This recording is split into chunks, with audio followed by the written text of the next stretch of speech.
Hey guys, it's Sydney, and today I'm going to be showing you how to set goals and make a vision board so hopefully you can achieve all your goals in 2025.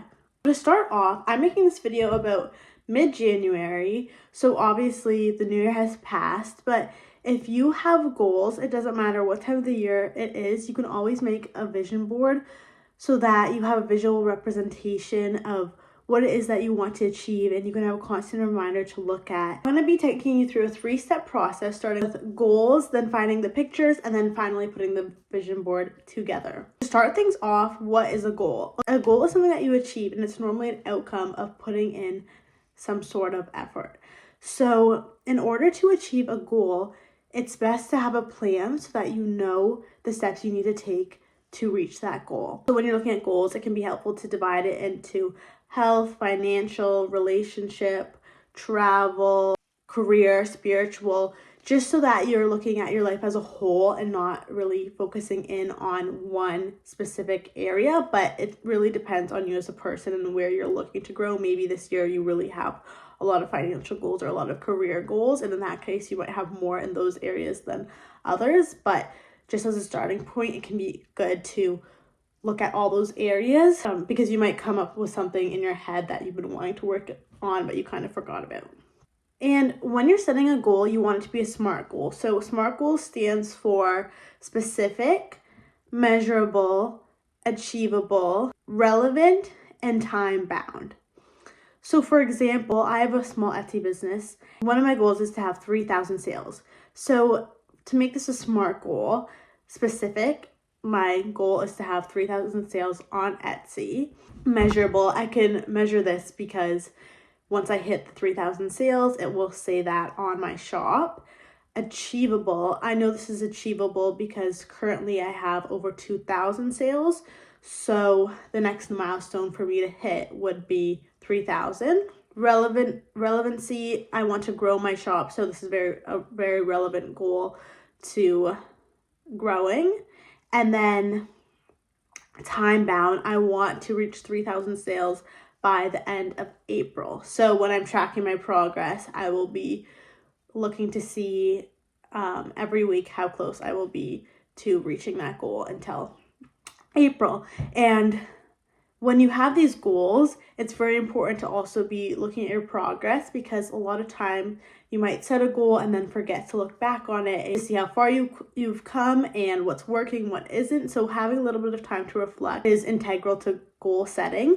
For me, that's something that I struggle with often. So what I've decided to do is set a reminder on my phone for every Sunday to reflect on my goals. And I made a little spreadsheet that has all of my goals and what I want to do each week, and I can track that, and I can track there the progress. So then I have a visual representation of if I'm doing a good job at working towards my goals, and setting aside that time every single week will make sure that I'm on track, and if I'm not, I can adjust my strategy to help me be more successful. Another thing that you want to keep in mind when you're setting goals is that you don't want to have too many goals.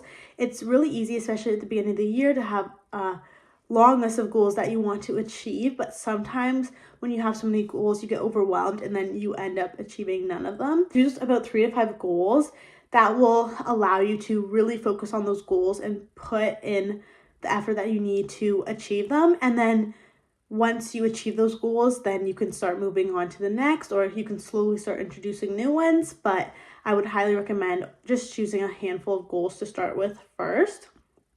And once you know those goals, then the second step in this process is to get pictures for your vision board. So for pictures, I like to use Pinterest, but you could also just use Google or any other online platform. You can even incorporate your own pictures or pictures from friends. Just as long as you have pictures, then you can make your vision board. I like to look on Pinterest. I'll search up things that are relevant to my goals, and also I like to use the word aesthetic a lot, because sometimes on Pinterest when you search up, for example, Paris, it might bring up itineraries or travel guides, packing guides, and that's not what you want on your vision board. If you are wanting to go to Paris, you might want to put the Eiffel Tower or Notre Dame, but I find the easiest way to get a ton of pictures that relate to your goals is just to put aesthetic next to the word when fit. So you'll log into Pinterest. You can make a Pinterest board and you can pin all those pictures to the board and then download them. But what I did this year was I just clicked on the picture, saved it to my computer. On my computer, I created a folder called Vision Board 2025 for all the pictures to be saved to. So then I would be able to easily access them after to make my vision board. Also, when you're on Pinterest, you want to look at pictures that speak to you. There's going to be a lot of pictures, but not all pictures might inspire you. You might not look at it and say like, wow, that is what I want to do, where I want to be. So try your best to take pictures that really spark something inside of you, because this board's about you and you want to make sure that if it's something that you're looking at every day, it has an impact on you. Okay, so the third step in this process is to make the actual board. So you can either do this online or have a physical board. I typically have an online one, but this year I decided to do online and physical because I want to have it in my room so I can easily see it every day. For online, I like to use Canva. You can use Canva for free, but you could also use Google Drawings or any other platform that allows you to make a board of pictures. And it's nice online because it's very quick and easy, and you're able to use that as your laptop wallpaper, or your phone wallpaper, iPad wallpaper, and you can also just print that online version and put it in your room if you'd like, and it's really easy to play around with the pictures. You can change the pictures later on if you decide easily as well. So I would highly suggest, even if you do want to make a physical one, to go ahead and make an online one as well. To make the online one on Canva, the first thing that you're going to want to do is log in and then select the type of board you're looking to make. So you want to look for either desktop wallpaper or phone wallpaper, iPad wallpaper, whatever you're choosing to do.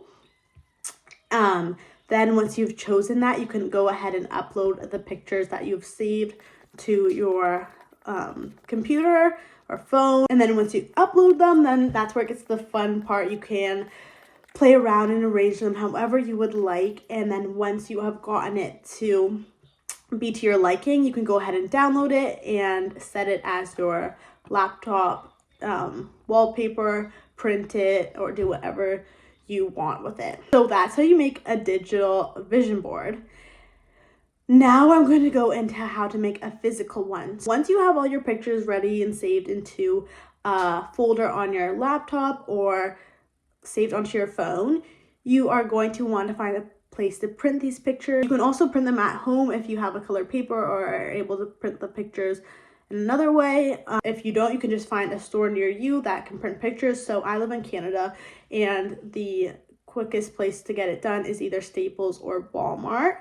And you can normally go and get that done in a day. I ask for the 4x6 prints because I find those to be the best size for making a vision board. But if you want them bigger or smaller and they are able to at the store, then you can also do that. I know there's also some online websites that you could have them printed and shipped to your house if you prefer that. And then for what you're going to put the pictures in, you could either get a Bristol board or you could get a frame. This year I decided to get a frame. I got a gold frame from IKEA. It is 50 by 70 centimeters. I ended up getting about 60 pictures at Walmart printed.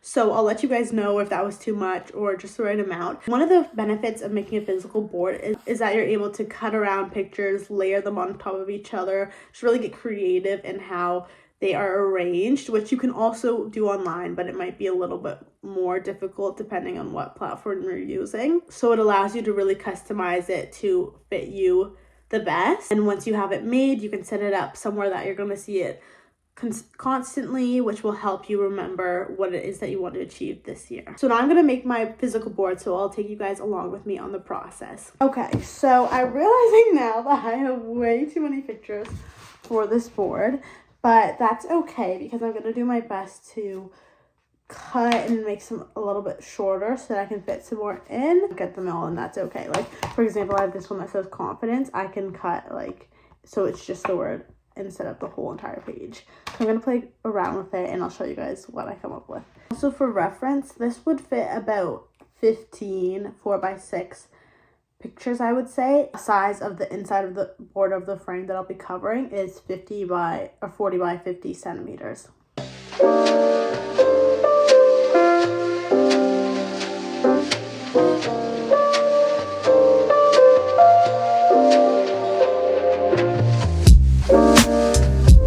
Okay, so now I have it planned out. I still have too many pictures on here, but because they have like a little bit of this like curve, it's a little difficult to see exactly how we'll plan out. So I'm going to start laying them down and then change it and cut pictures as I go. I don't have a glue stick. If you have a glue stick, that's a lot easier, but instead I'm going to just be using this bottle glue, and I'm just going to paint the bottoms of the pictures and put them down. So if you do have too many pictures, I would just recommend starting with the ones that you feel are the most important to you. And if you have a bunch that are representing one thing, then maybe cut a couple down so that you have enough pictures to represent all your goals.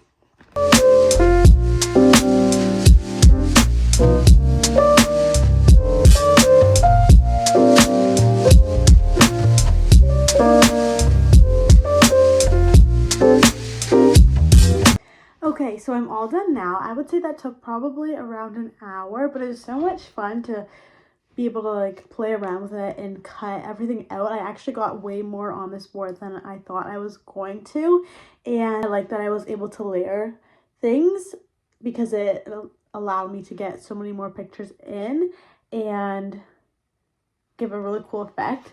So here it is, and I have at least one thing that represents all my goals, so I'm very happy with how it turned out, and I think it's really cute, so I can't wait to hang it up. I'm gonna put it in the frame and then show you guys how it looks all framed up. Okay, so here is the final look. It's pretty big compared, that's my vanity mirror, but I like it because that means I'll be able to clearly see everything on it. A couple of the words are cut off, but because I know what they say, that's okay. So here's how it looks from a distance. I really like it, and I think it really ties my room together great. Thank you guys so much for watching this video. I hope that you enjoyed it and that you take these tips to be able to set goals, make a vision board, and achieve all your goals in 2025.